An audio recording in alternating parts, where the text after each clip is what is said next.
제가 지난주부터 질문에 대해서 말씀드렸어요. 질문은 단순히 우리가 정보를 알기 위해서 하는 것이 아니라고 말씀드렸어요.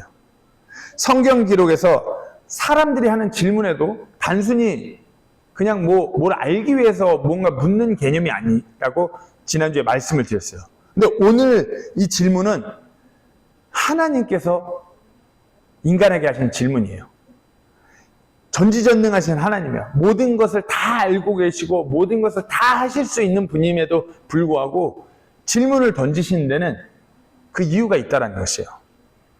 하나님께서 모르셔서 뭘 알고자 물으시는 것이 아니에요. 우리에게 찔림을 주시고 가르침을 주시고 무엇보다 하나님의 그 속성인 질문을 통해서 하나님 자신이 누구인지를 드러내고자 하심입니다. 오늘 하나님께서 아론과 미리암에게 하신 이 질문을 통해서 우리에게도 동일하게 큰 찔림이 있고 우리에게 큰 권면과 교훈이 될 줄로 믿습니다. 하나님께서 오늘 질문을 이렇습니다. 비방하는 것에서 이렇게 질문하셨어요. 너희가 어찌하여 내 종 모세 비방하기를 두려워하지 아니하냐. 비방하기를. 비방. 이 비방이란 단어만 들으셔도 어떻게 찔림이 되지 않으시나요? 사전적 의미로 비방은 남을 비웃고 헐뜯어 말하는 것을 비방이라고 합니다. 우리가 너무나 많은 경우에 누군가를 비방을 일삼는 그런 시대에 살아가고 있어요. 너무나 쉽게. 예전에는 사람들이 이런 소셜미디어나 인터넷 온라인 체계가 없을 때는 사람들이 모여야지. 구두로. 소위 뒷담화를 해야지. 그렇게 뭔가 비방이 됐던 그 시대였지만 지금은 앉아서 어디에 있든지 핸드폰만 있으면 내가 누구인지가 잘 드러나지 않기 때문에 너무나 마음껏 누군가를 비방하는 시대예요. 그렇잖아요. 유튜브에서 영상 하나 올리면 나랑 뭐가 조금만 안 맞으면 댓글에다가 막 무차별 그냥 비방을 막 쏟아부어요. 아니면 페이스북, 아니면 인스타그램. 대면에서 잘못된 부분을 이렇게 만나갖고 질책하고 권면하고 잘못된 부분을 고쳐주기 위함이 아니라 그냥 내가 생각하는 거하고 틀려서, 내가 지향하는 바하고 틀려서, 내가 원하는 모습이 아니어서, 아니면 그냥 내 마음에 안 들어서, 아니면 오늘 내 기분이 아니었어. 그럼 그냥 비방하는 시대. 지금은 시대예요. 아무렇지도 않게 비방을 일삼아요. 특별히 우리가 이민사회에서 살고 있잖아요. 이민자들 사이에서 흔히 하는 우스갯소리를 하는 부분들이 있어요. 이민자들이 이렇게, 제가 여자 비하 발언을 하는 게 아니라 우스갯소리 이런 말씀들 많이 했어요. 아줌마들 세 분이 모이면은, 카페에서 모이면 세 분이 집에 갈 때까지 어느 하나 화장실을 가지 않는데요. 누구 한 명 화장실에 가면은 두 명이서 뒷담화를 하기 때문에. 세 명이 모였는데 한 명이 가면, 저 김씨네. 그랬대. 어떻게 그럴 수 있어? 그러다 딱 들어오죠. 이러고 또 한 명 화장실 가. 이 씨네가 글쎄 이랬대. 그러니까 마지막 세 번째 분은 참다 도저히 안 되겠다 싶어 화장실 가요. 그러면 바로 박씨네가. 이게 이민자 사회의 비방이에요. 어찌 보면 이게 우스갯소리로 말하지만 우리의 모습이에요. 너무나 아무렇지도 않게 비방을 일삼는 것. 오늘 본문 속에 미리암과 아론의 모습, 정말 이스라엘의 지도자 되고 자신들의 친동생인 모세였어요. 그 모세를 비방해요. 이 모습이 또한 우리의 모습이기도 합니다. 분명히 성경 말씀에는 비방하지 말라고 기록되어 있어요.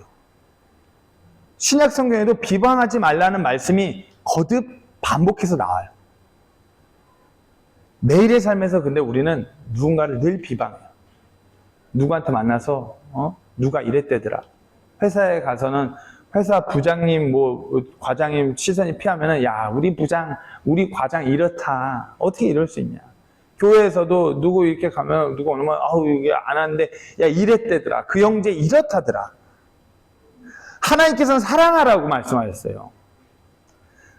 참아주고 온유하게 대하고 시기하지 말고 인내해가면서 그렇게 하지 말고 사랑하라고 말씀하셨는데 우리는 우리의 속 마음이 내 안에서 그 사람을 향해서 어떤 마음을 품고 있는지 보이지가 않으니까 말이라는 거 아무렇지도 않게 내뱉어요.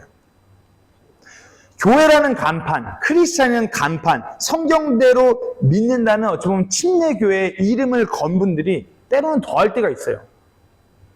말씀대로 한다는, 말씀이라는 성경 기록이라는 잣대를 가지고서 아무렇지도 않게 비방해요. 이렇다 저렇다, 저건 잘못됐지, 저건 교리적으로 아니지, 저 형제 성경에 대해서 너무 무지하네, 이러면 되나? 심지어는 거듭나지 않았어, 저 형제 간증 들어봤어? 아니야, 거짓이야, 거듭나지 않았어, 구원받지 않았어, 저래서 되겠어? 마치 믿음이 있다라는 사람들이 때로는 누군가를 비방하고 정죄하고 판단할 때 하나님의 자리를 대신하는 것 같아요. 아무렇지도 않게 그렇게 비방해요. 더 섬겨주고 더 세워주고 더 이끌어주는 것이 아니라, 더 그들을 위해서 헌신하는 것이 아니라 너무나 쉽게 비방해요.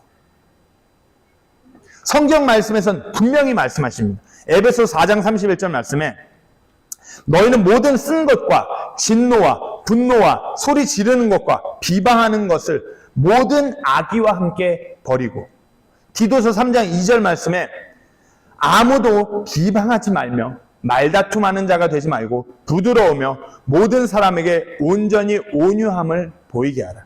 야고보서 4장 11절 말씀에 형제들아 서로 비방하지 말라. 자기 형제를 비방하며 자기 형제를 판단하는 자는 율법을 비방하며 율법을 판단하는 자니라. 베드로전서 2장 1절 말씀에 그러므로 모든 악의와 모든 교활함과 위선과 시기와 모든 비방하는 말을 버리고. 하나님께서 분명히 말씀하셨어요. 비방하지 말라고. 왜? 이 비방을 통해서 우리가 서로 살아가는 것이, 사랑하는 것이 막히기 때문에. 하나님께서는 우리가 이 땅에서 이 어두운 세상을 서로 살아갈 때 우리가 서로 비방하는 것을 원치 않으세요. 우리가 누군가를 비방하는 것을 원치 않으세요. 구약 시대나 신약 교회 시대나 동일해요. 하나님께서는 비방하는 것을 원치 않으세요. 지금도 우리에게 동일하게 묻고 계시는 것이에요. 너희가 어찌하여 비방하기를 두려워하지 않느냐. 오늘 이 말씀이 우리에게 축복이 되기를 간절히 소망합니다. 오늘 본문의 배경은 이렇습니다. 이스라엘의 지도자인 모세가 결혼한 에티오피아 여인으로 인해서 비방을 받기 시작해요. 그와 같은 비방을 모세와 함께 이스라엘 백성을 이끄는 모세의 형 아론으로부터 받고요. 모세의 누나 미리암으로부터 비방을 받습니다. 모세가 이렇게 비방을 받고 있는데 하나님께서는 이 비방에 대해서 모르시는 것이 아니에요. 이 비방의 속내에 대해서, 이 모든 것에 대해서 하나님께서는 다 듣고 다 알고 계세요. 이 비방에 대해서. 오늘 본문 1절부터 다시 한번 쭉 살펴보도록 하겠습니다. 본문 1절부터 보겠습니다. 모세가 에티오피아 여인과 결혼하였으므로 미리암과 아론이 그가 결혼한 에티오피아 여인으로 인해 그를 비방하니라. 이티오피아 여인이라 하면, 성경에서 이티오피아 여인이라 하면 피부가 검은 사람을 지칭하는 말이에요. 그러니까 이미 표면적으로 이스라엘 백성 안에 있는데 이스라엘 백성의 최고 지도자라고 할 수 있는 모세가 피부가 검은 이방 여인을 아내로 받아들인 것이. 이렇게만 보면 어때요? 율법을 어기고 잘못한 것 같죠. 이스라엘 백성은, 지금도 유대인들은 유대인들끼리만 결혼하는 그런 사회인데, 모세가 이스라엘의 최고 지도자인 모세가 이방 여인하고 결혼했어요. 여기만 들으면 그릇된 일을 행한 것 같죠. 그리고 누나인 미리암과 형인 아론이 동생인 모세의 이 그릇된 잘못된 행동에 대해서 권면하고 지적하는 것 같이 보여요. 하지만 하나님께서는 이 비방을 듣고 이것이 정말 모세를 세우기 위한 권면이 아니라 모세를 대적하기 위한 비방인 것을 분명히 아셨어요. 먼저 모세가 결혼한 이 이티오피아 여인, 모세가 결혼한 이티오피아 여인에 대해서는 신학자들 간에 이견이 있어요. 모세가 이전에 결혼했던 시보라다, 아니면은 시보라가 죽고 모세가 재혼했다. 근데 성경에서 정확하게 얘기하지 않고 어느 신학자들이 요렇게 해서 뭐 시보라가 함족이기 때문에 피부가 검한 에티오피아 사람일 수 있기 때문에 이렇게 해서 시보라가 흑인이었는데 출애굽하고 시간이 흘려서 이것을 미리암과 아론이 문제 삼았다. 뭐 이렇게 추론하는 분도 계시고요. 아니면은 시보라가 그 힘든 광야 생활에서 일찍 죽고 모세가 이스라엘 백성 안에 유입돼 있던 이방 여인인 이티오피아 여인을 아내로 삼았다. 뭐 둘 다 그럴 수 있는 의견이지만 성경에서 정확하게 말씀하고 있지 않아요. 정확한 것은 모세가 분명히 누가 봐도 이스라엘 백성이 아닌 이스라엘 민족 출신이 아닌 피부가 검인 이티오피아 여인을 아내로 받아들였음에도 불구하고 하나님께서 아무런 말씀도 하시지 않았어요. 모세한테 이것은 너가 잘못했다라고 아무런 말씀도 하지 않았어요. 하나님께서 율법을 통해서 이방인과의 결혼을 금하신 것은 그 결혼을 통해서 그 혼인을 통해서 우상이 백성 안으로 들어오는 것을 막기 위함이었어요. 즉 그냥 하나님께서 아무 말씀 안 하신 것만으로 봐도 이 이티오피아 여인은 그런 우상을 숭배하는 이방 여인이 아니라 이스라엘 백성 안에서 함께 하나님과 함께 걸어가는 이스라엘 백성에 유입된 여인이기 때문에 아무런 말씀을 안 하신 것이에요. 우상, 그리고 모세가 이 이티오피아 아내 때문에 이스라엘 백성에게 우상을 가져왔다는 기록도 없어요. 뭐 솔로몬이나 다른 누군가는 이방 여인으로 인해서 우상을 백성들에 갖고 와서 백성이 아주 박살이 나게 만들었어요. 하지만 모세는 그렇지 않았어요. 오히려 이것을 꾸짖는 아론이 금송아지를 만들고 우상 숭배를 하게 했던 장본인이 아론이었어요. 미리암과 아론이 피부가 검해갖고 눈에 탁 트여있는 다른 민족으로 보이는 이 모세의 아내를 가지고 빌미를 삼아서 사람들의 이목을 끌고 모세를 흠집내기 위한 그런 어떤 이슈몰이를 한 것이에요. 사실이 아닌 것이 마치 사실인 마냥 사람들의 이목을 끌고 모세를 대적하여서 마치 마녀 사냥하는 식으로 모세를 무너뜨리고자 한 것이에요. 이들의 대화를 한번 주목해 보세요. 모세의 결혼에 대해 비방을 사람들에게 이렇게 만들었어요. 그러고 나서 이들의 이어지는 발언은 이것이에요. 2절입니다. 그들이 이르되 주께서 참으로 모세를 통해서만 말씀하셨느냐 우리를 통해서도 말씀하지 아니하셨느냐 하매 주께서 그것을 들으시니 아무 문제 없는 것 같죠. 피부가 검은 모세 아내를 시작으로 해서 자신들의 본격적인 속내를 이제 털어놓기 시작하는 것이에요. 이를 위해서 자신들이 사랑하는 형제인 모세, 이 백성의 최고 지도자인 모세, 하나님과 독대해서 그 수많은 기적들을 행하고 백성들 이끄는 이 모세를 무너뜨리고자 하는 것이에요. 개인적으로 모세에게 가서 우리가 사랑하고 아끼는 우리 동생이자 지도자인 모세요. 이것은 잘못됐다.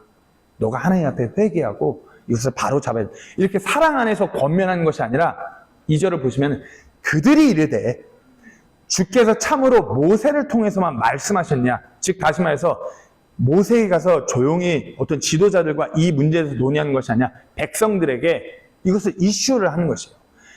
이스라엘 백성이 이것을 완전히 모세를 끄집어내 모세의 권위를 떨어뜨리기 위해서 비방하는 것이에요. 모세에게 가서 모세를 세우고 온전히 굳건하게 하기 위해서 말하는 것이 아니라 백성들에게 모세를 철저하게 비방하는 것이에요. 그가 그렇게 결혼했지 모세만 대언자냐? 우리도 대언자다. 그러니까 우리가 모세의 자리를 대신할 수 있다. 이방 여인과 저렇게 결혼한 저 잘못된 모세 말고 우리도 모세 일을 할 수 있다. 그저 비방하였어요. 권면과 비방의 차이가 뭔지 아세요? 권면과 비방. 권면에는 사랑이 함께해요. 하지만 비방에는 사랑이 없어요. 권면은 그러니까 누군가를 세우기 위해서 형님 이거는 좀 잘못된 것 같습니다. 한번 기도해 보시고 한번 다시 한번 생각할 필요가 있습니다. 이러면 권면이에요. 비방은 어떨까요? 야, 저 형제 저랬대. 저래고 되겠어? 저 형제 신앙을 수십 년간 했다는데 이랬대. 야, 대박! 어떻게 저럴 수가 있어? 이게 비방이에요. 사랑이 있고 없고. 미리암과 아론은 모세에게 사랑으로서 자기네 동생을, 이 지도자를 세우기 위해서 권면하는 것이 아니라 완전히 그 권위를 무너뜨려 내리기 위해서 백성들에게 모세를 비방하는 것이에요. 이것이 마냥 팩트인 마냥 말한 것이에요. 아, 이방 여인과 결혼했다. 잘못되지 않았냐. 하지만 하나님은 아무런 말씀도 안 하셨어요. 즉 모세가 이방 여인과 결혼한 것이 하나님 앞에 잘못된 것이 아니라는 것이에요. 그러고서 하나님께서 질문하신 것이에요. 너희가 어찌하여 내 종 모세 비방하기를 두려워하지 아니하느냐. 혹시 누군가에 대해서 이와 같이 부정적으로 흠잡고 비방하고 계시지 않나요? 그와 같은 우리의 비방을 하나님께서 듣고 계시는 것이에요. 우리의 마음 속내를 다 보시고서 우리가 누군가를 흠잡고 헐뜯고 안 좋게 얘기하는 그와 같은 모든 비방을 하나님께서 다 듣고 계시는 것이에요. 그리고 그 비방의 속내를 다 아시는 하나님이세요. 내가 사랑하지 않고 어떤 내 욕심 때문에, 내 어리석음 때문에, 내 어떤 분노, 내 어떤 미움 때문에 누군가를 비방하는 것, 그 모든 것을 하나님께서 듣고 계신 하나님이세요. 그렇기 때문에 물으신 거예요. 너희가 어찌하여 비방하기를 두려워하지 아니하느냐. 하나님께서 이렇게 물으심으로 해서 우리가 두 번째로 볼 수 있는 것은 하나님께서 아픔을 보시는 하나님이라는 것이에요. 모세가 이스라엘 백성의 최고 지도자니까 뭔가 있어 보이잖아요. 근데 모세는 이 이스라엘 백성의 지도자 자리에 있는 것을 너무나 괴로워했어요. 본문 바로 이전에 11장에서는 백성이 모세에게 불평해요. 자신이 이끄는 이 이스라엘 백성은 틈만 나면 모세에게 왜 우리를 이집트에서 끄집어 내갖고 왜 이 고생을 시키냐고 틈만 나면 불평. 목을 뻣뻣이 들고서 어찌하여 우리한테 이러냐. 모세는 하나님께 이들을 살려달라고 해요. 불평해갖고 뭔 일이 터질 때마다 모세는 하나님께 제발 이 백성들 살려주세요. 불평하다가 11장에서는 불타 죽어요. 막 불타고 있으니까 하나님 제발 저들도 살려주세요. 그러고 나서 또 불평해요. 그러니까 이제 하나님께 너무 괴롭다고 자신의 괴로움을 토로하는 것이에요. 차라리 자기 죽여달라고. 너무 이 백성들 이끌고 가는 게 너무 힘드니까 차라리 나 죽여달라고. 하나님 너무 힘들어요. 죽여주세요. 민수기 11장 11절에서 15절 말씀 제가 빨리 읽겠습니다. 모세가 주께 이르되 주께서 어찌하여 주의 종을 괴롭게 하셨나이까. 어찌하여 내가 주의 눈앞에서 호의를 입지 못하게 하시고 주께서 이 온 백성의 짐을 내게 지우시나이까. 너무 힘든 거예요. 이 자리가. 이 온 백성을 내가 수태해야 했나이까. 내가 그들을 낳았기에 주께서 내게 말씀하시기를 양육하는 아버지가 젖먹이를 품듯 그들을 내 가슴에 품고 내가 그들을 조상들에게 주기로 맹세한 땅으로 가라 하시나이까.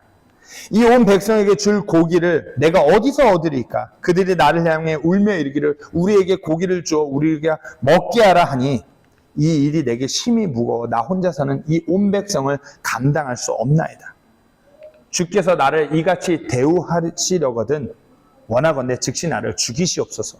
내가 주의 눈앞에 호의를 입었거든 내 비참한 모습을 내가 보지 않게 하옵소서 하니라. 모세의 고백이에요. 바로 본문 이전에. 주님, 이런 식으로 백성을 제가 이끌어야 될 거라면 차라리 저 죽여주십시오. 너무 괴롭습니다. 11장 후반부에 또 백성이 욕심부리다 또 죽어요. 그러니까 모세의 마음이 어떻게 그걸 보고 있자니 너무 힘든 것이에요. 그 수많은 이스라엘 백성들이 광야에서 이동할 때 하루 지나고 이동할 때마다 누군가는 죽어요. 곡소리가 나요. 그것만 해도 힘든데 뭐 불평하다 하나님 앞에 죄악했다가 죽어요. 그리고 막 그럴 때마다 하나님께 눈물로 간청해요. 마음이 너무 괴로운 것이. 차라리 죽여달라 하는 모세예요. 그런데 지금 어찌 보면 모세가 가장 의지하고 신뢰하고 가장 가까이 하고 함께 하나님의 일을 동역하는 미리암과 아론이 자신들을 더욱더 세우기 위해서 모세를 비방하는 것이에요. 모세의 마음이 어떨까요? 너무 아픈 것이에요. 그 자리에 있는 것만으로 너무 괴로운데 가장 믿고 가장 의지할 수 있었던 자기의 피부치 혈육인 누이와 형이 자기를 비방하는 것이에요. 그의 마음이 어떨까요?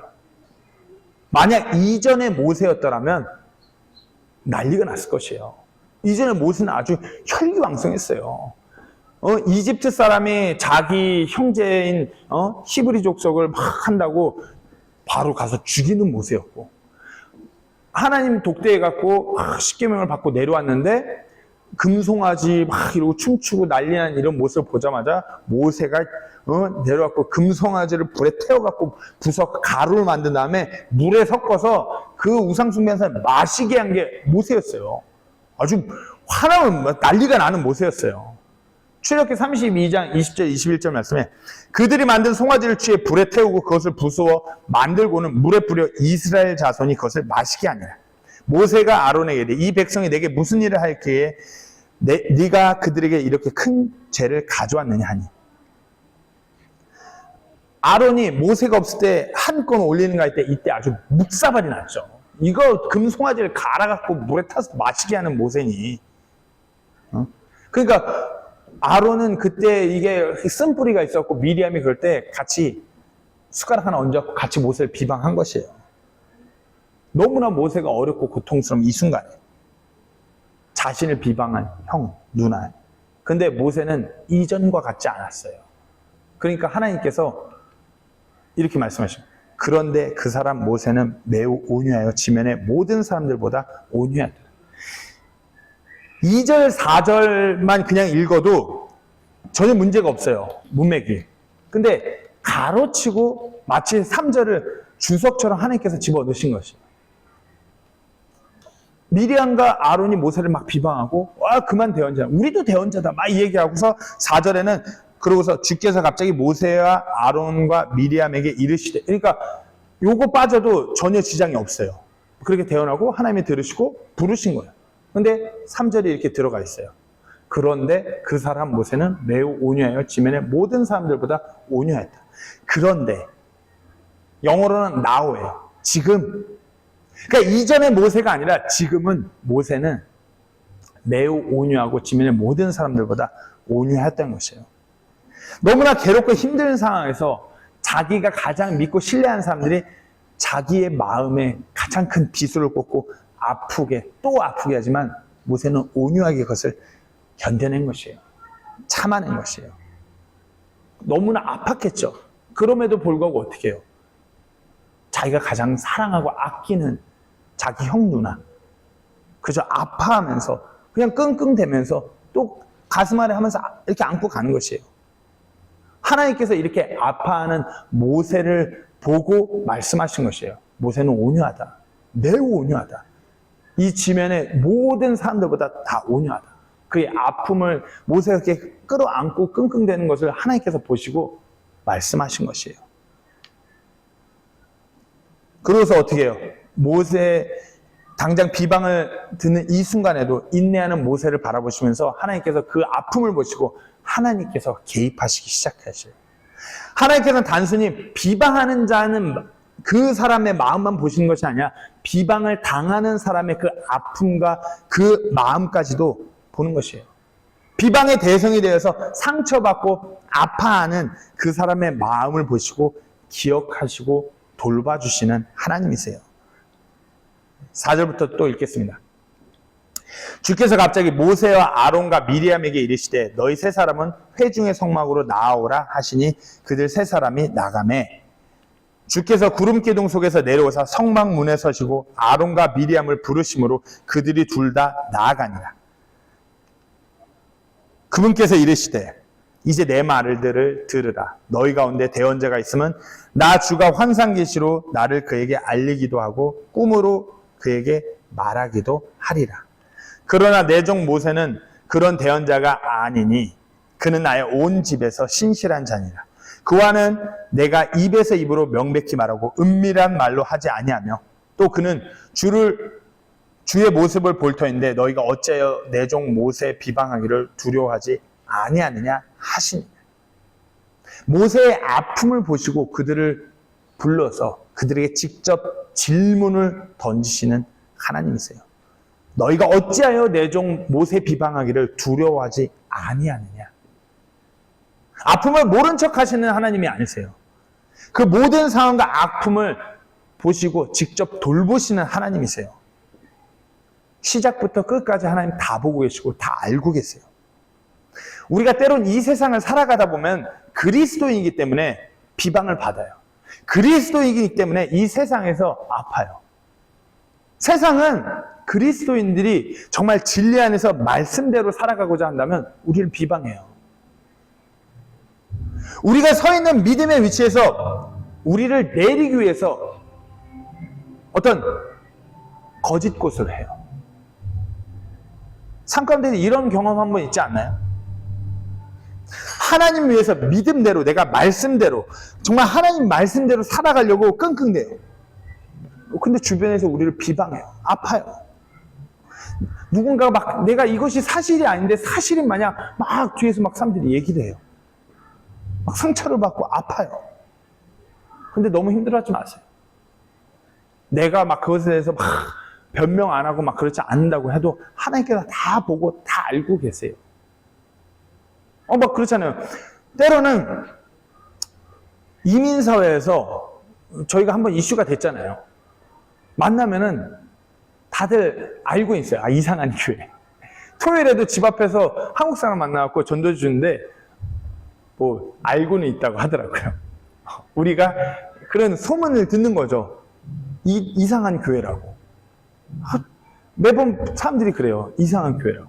그러면서도 소문은 그렇게 들었지만 본인이 그런 유튜브 통해서 봤는데 너무 그렇지 않더라. 이렇게 말씀하시더라고요. 참 막 저도 억울해요. 제가 여기서 이상한 걸 한 번이라도 한 게 아니잖아요. 뭐 이상한 제가 뭐 요즘에 그 아주 핫한 그 싱가포르의 무슨 사역자처럼 이래갖고 사람들 막 10,000명, 10만 명씩 막 쓰러지게 하고 막 이런 거 아니잖아요. 막 갑자기 예수의 이름으로 귀신아 나가라 이런 거 하는 것도 아니고 이상한 소문이 들려와요. 때로는 목회자로 참 제가 말씀대로만, 성경 기록대로만, 정말 바른 교리대로만 하겠다고 그렇게 막 전전긍긍하면서 나아가는데 막 주변에서는, 이민사회에서는 이상한 소리가 들으니까 마음이 아프기도 하죠. 근데 중요한 것은 성도님들, 우리가 그렇게 교리적으로 이거 안 해요, 저거 안 해요, 목사는 이래요, 교회 예배 가운데 이건 안 해요, 이런 것 때문에 손가락질 받고 이상하게 봐도 문제될 거 없어요. 왜? 하나님께서 우리 다 보고 계세요. 우리가 그렇게 때로는 그래서 아파하는 것 하나님께서 절대로 모른 척 하시는 분이 아니세요. 성경 말씀에 이렇게 기록되어 있습니다. 베드로전서 4장 14절 말씀에 너희가 그리스도의 이름으로 인해 모욕을 당하면 행복하니 이는 영광의 영 곧 하나님의 영께서 너희 위에 머물러 계시기 때문이라. 그들 편에서는 그분께서 비방을 받으시나 너희 편에서는 영광을 받으시니라.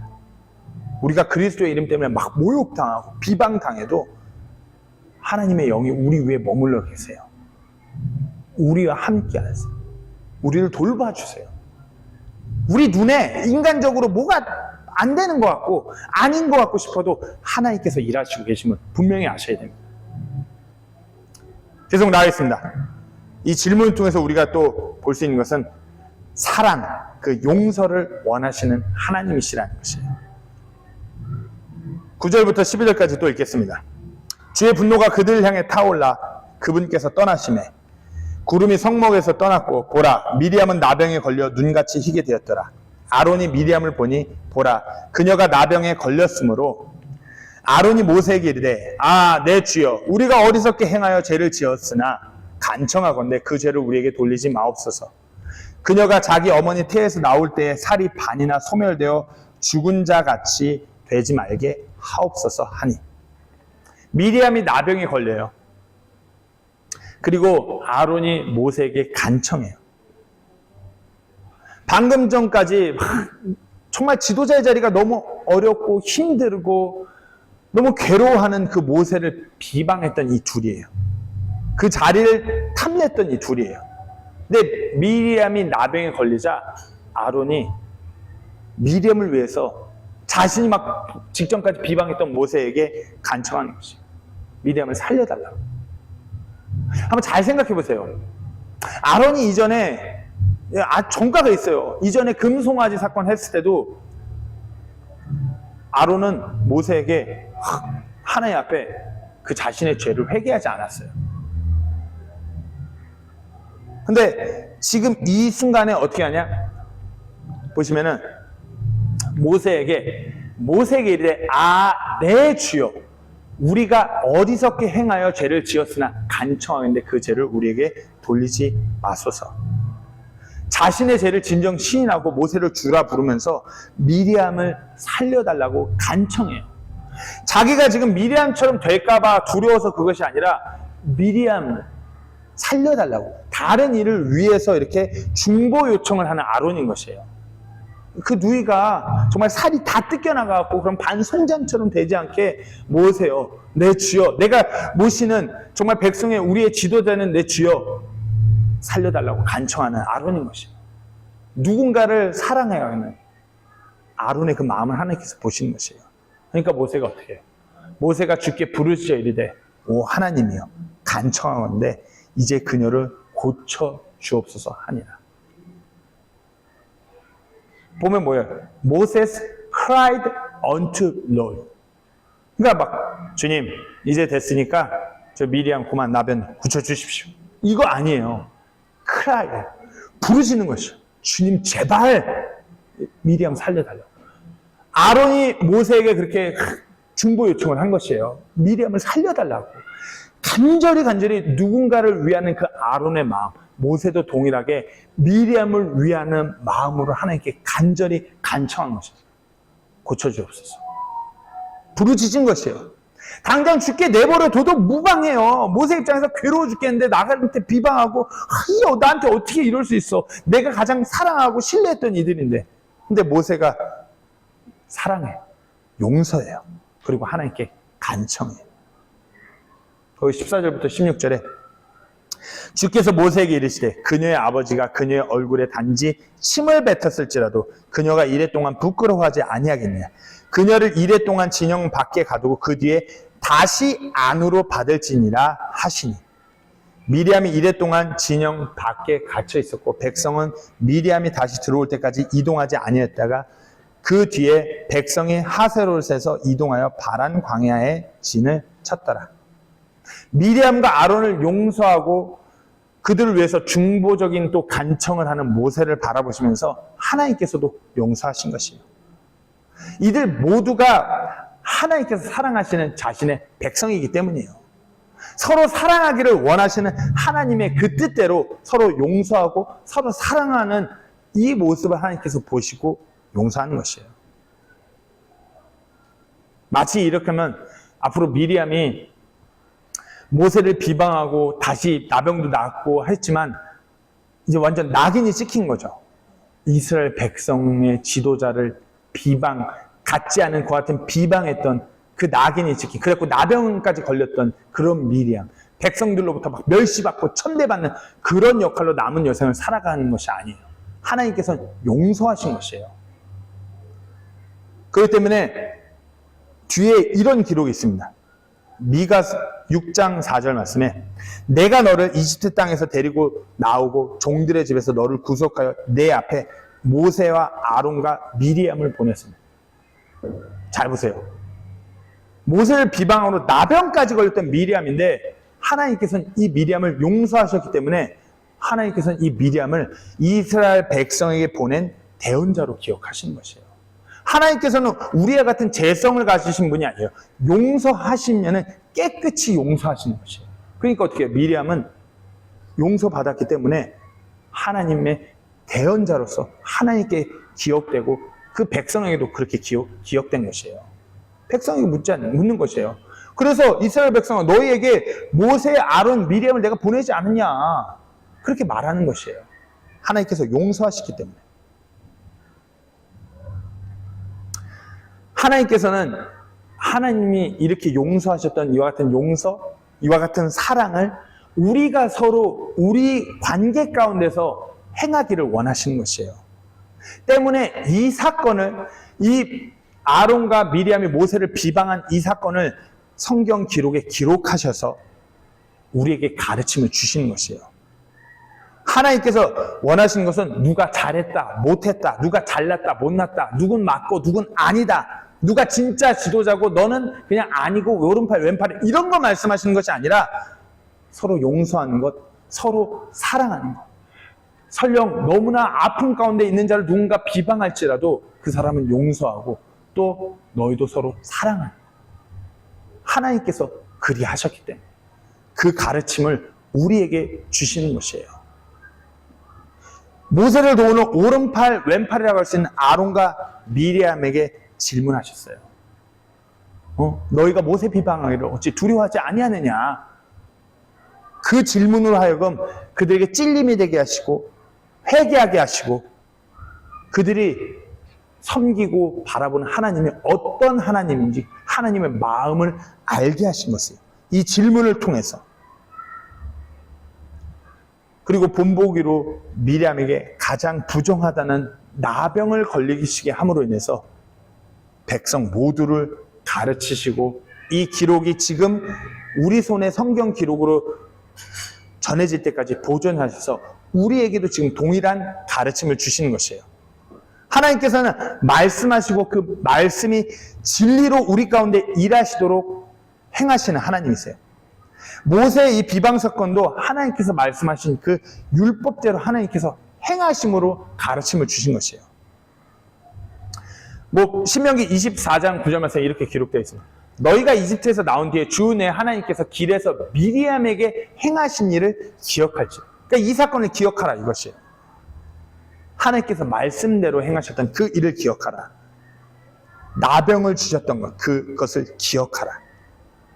하나님께서 하신 말씀대로 일하시는 분, 서로 사랑하라는 것이 율법의 핵심이에요. 십계명에서도 봐도 4계명은 하나님을 사랑하는 계명이면 6개 계명은 우리가 서로 사랑하라는 계명이에요. 사랑하는 것에 무게가 더 실리는 말씀, 그 말씀대로 그렇게 일하시는 분이세요. 그 말씀 그대로. 신명기 19장 16절에서 20절 말씀 한번 보시겠습니다. 만일 거짓 증인이 어떤 사람을 대적하여 일어나 그를 대적하려고 잘못된 것을 증언하면 마치 미리암과 아론 얘기를 하는 거죠. 분쟁하는 그 두 사람은 주 앞에서 그 당시에 있을 제사장들과 재판가들 앞에 설 것이요. 재판관들은 부지런히 조사할지니 그 증인이 거짓 증인이며 자기 형제를 대적하려고 거짓으로 증언하였거든 너희는 그가 자기 형제에게 행하려고 생각한 대로 그에게 행할지니 이렇게 너는 너희 가운데서 악을 제거할지니라. 그러면 남은 자들이 듣고 두려워하여 이후부터 그런 악을 너희 가운데서 다시는 범하지 아니하리라. 지금 이때 모세가 최고 지도자 재판관이에요. 그러니까 모세를 비방하니까 누가 대신? 하나님께서 대신 그것에 대해서 확실하게 하셨어요. 그 죄를 없게끔. 그래서 미리암이 죄값을 치르고, 하지만 중요한 것은 용서의 하나님이라는 것을 가르치셨어요. 그리고 어찌할 때 너희가 그렇게 서로 사랑하고 용서할 때 하나님도 그렇게 용서하고 사랑하시는 하나님. 말씀대로 일하신 것이에요. 율법 그대로 일하셨어요. 그리고 이것을 성경에 기록하심으로 이 기록을 손에 붙들므로 해서 이들이 다시는 이와 같은 악을 행하지 않도록 하신 것이에요. 우리는 신약 교회 시대를 살아가는 그리스도인들 때문에 율법대로 그렇게 행하지 않아요. 율법을 지켜 행하지 않아요. 하지만 하나님께서 명하신 말씀대로 지켜 행하는 것이에요. 우리에게 율법을 완성하신 명령, 하나님을 사랑하는 것 같이 너희도 서로 사랑하라. 사랑이 없이는 권면이 결국 비방이 될 것이고 소리나는 꽹가리 같이 될 것이에요. 아무리 대단한 말을 하더라도 사랑이 없다면 그것은 결국 비방이 될 것이에요. 우리가 누군가를 비방하고 있다면 먼저 그 대상을 사랑하고자 기도하세요. 그리고 그 대상을 위해서 참아주고 인내하고 온유하세요. 누군가의 잘못을 지적하고 권면하고자 하는 마음이 있다면 그를 더욱더 사랑하고자 그를 어떻게 하면 더 세울 수 있을 것인가 고민하면서 기도하세요. 왜? 하나님께서는 우리에게 사랑하라고 말씀하셨기 때문이에요. 우리에게 어떤 사랑해야 된다는 율법을 주시지 않았어요. 하지만 사랑해야 된다고 하나님께서 우리에게 성경 기록을 통해서 말씀하셨습니다. 요한복음 13장 34절 말씀입니다. 내가 새 명령을 너희에게 주노니 너희는 서로 사랑하라. 내가 너희를 사랑한 것 같이 너희도 서로 사랑하라. 야고보서 2장 8절 말씀에 너희가 성경 기록에 따라 너는 내 이웃을 내 자신과 같이 사랑하라 하는 왕가의 법을 성취하면 잘하거니와. 왕가의 법. 로얄 로. 왕가의 법이래요. 내 이웃을 내 자신과 같이 사랑하는 것이 왕가의 법. 우리가 왕가 제사장으로 하나님 앞에 서요. 이게 우리의 법이에요. 이 말씀이 우리가 지켜 행해야 되는, 우리가 순종해야 되는, 서로 사랑하는, 이 사랑하는 용서가 담겨 있는 것이죠. 같은 맥락입니다. 황금룰이란 신학자들이 붙인 것, 로얄로, 성경적인 단어. 제일 권위가 있는 법, 법 중의 법, 율법 중의 법, 왕들이 지켜 행하는 법, 로얄로, 황금률, 서로 사랑하는. 갈라디아서 6장 2절 말씀에 너희는 서로 남의 짐들을 지라 그리하여 그리스도의 법을 성취하라. 이게 우리가 서로 사랑해야 되는 것이죠. 누군가를 비방하는 것이 아니라, 누군가를 헐뜯는 것이 아니라, 누군가를 나한테 어떻게 이럴 수가 있어, 이거 아니에요. 용서하는 것이에요. 나한테 이랬다고 누구한테 가서 저 사람이 나한테 이렇게 했어요, 나를 이렇게 짓밟았어, 내 자존심을 뭉개버렸어, 저 사람 또라이예요, 어떻게 저럴 수 있어요, 이거 아니에요. 나한테 심지어 모욕감을 주고 나를 아프게, 너무나 가슴 아프게, 뼈저리게 아프게 했을지라도 용서하라는 것이 하나님의 명령인 것이에요. 사랑하라는 것이 하나님의 명령인 것이에요. 하나님께서 질문하셨습니다. 너희가 어찌하여 내 종 모세 비방하기를 두려워하지 않느냐. 우리에게도 동일하게 질문합니다. 너희가 어찌하여 누군가를 비방하는 것을 두려워하지 아니하느냐. 이 질문은 우리의 비방이 그릇된 것을 하나님께서 듣고 아시고 그것으로 인해서 아파하는 이를 사랑하시고 또 그렇게 비방하는 우리 또한 사랑하셔서 우리에게 찔림을 주시고 우리를 가르치고자 하는 질문인 것이에요. 서로 사랑해야 함이 마땅한 하나님의 자녀들임에도 불구하고 안타깝게 비방하고 서로에게 상처 주는 우리를 깨닫게 하시고자 하시는 것이에요. 우리가 이 질문을 되새겨 봐야 됩니다. 어찌하여 우리는 누군가 비방하기를 두려워하지 아니하십니까? 하나님께서 모세를 비방했던 미리암과 아론에게 하셨던 그 질문, 지금 우리에게도 동일하게 하시는 것이에요. 이 질문을 상기하면서 분명히 아셔야 돼요. 하나님의 뜻은 우리가 시시비비를 가리고 누군가를 비방하는 것이 아니라 우리가 서로 용서하고 사랑하는 것이에요. 섬겨주는 것. 뭔가 내 마음에 들지 않고 나를 힘들게 하고 나를 아프게 하고 나를 화나게 할지언정 용서하고 받아주고 참아주고 섬겨주고 온유하게 대하는 그 사랑. 누군가를 비방하는 것이 아니라 누군가를 이렇게 사랑하는, 누군가를 이렇게 용서하는, 하나님께서 우리를 용서하고 사랑하신 것처럼 우리도 그렇게 용서하고 사랑하는 우리 모두가 되기를 간절히 소망합니다. 기도하고 마치겠습니다.